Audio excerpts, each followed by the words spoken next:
Daniel Burnham, the Chicago architect whose vision became what we now know as Lakeshore Drive, once said, "Make no little plans. They have no magic to stir men's blood, and probably themselves will not be realized. Make big plans. Aim high in hope and work, remembering that a noble, logical diagram, once recorded, will never die. But long after we are gone will be a living thing, asserting itself with ever-growing insistency. Remember that our sons and grandsons are going to do things that would stagger us. Let your watchword be order and your beacon beauty. Think big." Mr. Burnham's words challenge us to stretch beyond what we think we can do and reach for what we hope we can do. The CEO for MGT of America must possess that same mindset to effectively meet three central components of the position: cultivating culture, developing vision, and establishing systems. First, MGT CEO must cultivate a company-wide culture that binds each and every employee to a common understanding of why MGT exists and how individual roles mesh together to make a collective whole. This is no easy task. Many employees are also shareholders who may have their own ideas of why the company exists. They have come to MGT after successful careers in positions of authority, which makes the transition from key authority figure to field technician difficult.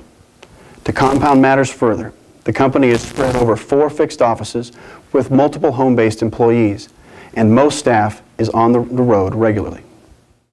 Cultivating a consistent culture across the company is a challenge because of the propensity for individual and office-based independence. Nevertheless, companies that succeed know why they exist. They have a uniformly understood purpose. MGT's stated purpose is to make government better. MGT's CEO must strengthen the bridges between the offices and span the gaps created by life on the road to ensure that the company is unified behind that common purpose.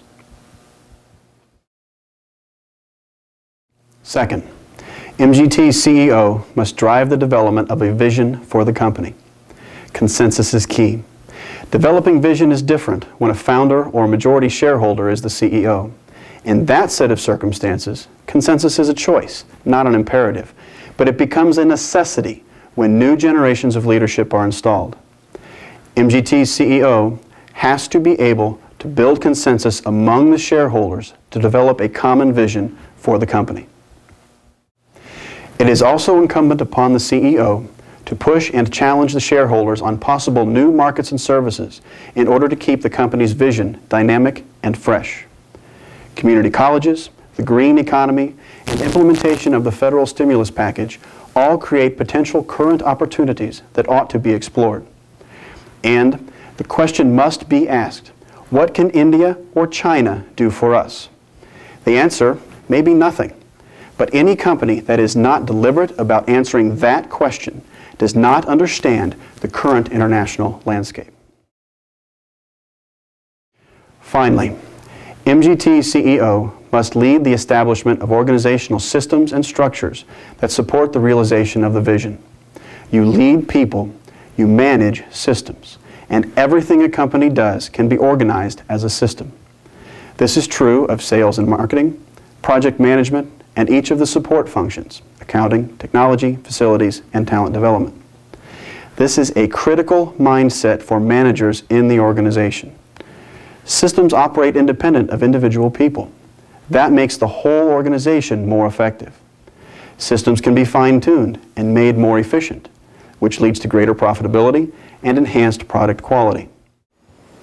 MGT's CEO must lead the organization to institutionalize the most effective systems for getting new projects, delivering current projects, and supporting the efforts of people in the field.